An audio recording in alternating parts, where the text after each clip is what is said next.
رسول اللہ صلی اللہ علیہ وآلہ وسلم نے ارشاد فرمایا، بہترین سرما اسمد ہے، یہ بینائی کو تیز کرتا ہے اور بالوں کو بھی اگاتا ہے۔ مستدرک امام حاکم، حدیث نمبر 8248۔ ام المؤمنین حضرت عائشہ صدیقہ رضی اللہ عنہا فرماتی ہیں، میں بیمار ہو گئی، میرے گھر والوں نے ہر چیز سے میرا پرہیز کروا دیا، حتیٰ کہ میرا پانی بھی بند کر دیا۔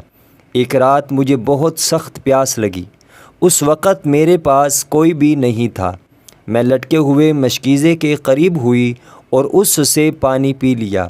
پانی پی کر میں کھڑی ہوئی تو میں بالکل تندرست تھی۔ میں یہی سمجھتی ہوں کہ اسی پانی نے میرے جسم کو ٹھیک کر دیا۔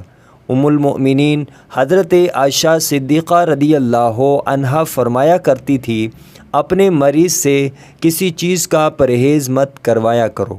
مستدرک امام حاکم، حدیث نمبر 8251۔ رسول کریم صلی اللہ علیہ وآلہ وسلم نے ارشاد فرمایا، ہر شخص کے سر میں جذام کی ایک رگ ہے جس میں خون جوش مارتا رہتا ہے۔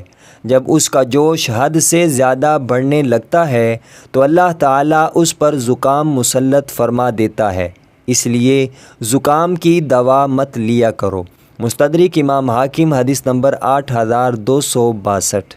حضرت طلحہ بن عبید اللہ رضی اللہ عنہ فرماتے ہیں، میں رسول اللہ صلی اللہ علیہ وآلہ وسلم کی خدمت میں حاضر ہوا، آپ کے ہاتھ میں بہی دانہ تھا، آپ نے وہ میری طرف پھینکا اور فرمایا، اس کو استعمال کیا کرو کیونکہ یہ دل کو فرحت بخشتا ہے۔ مستدرک امام حاکم، حدیث نمبر 8265۔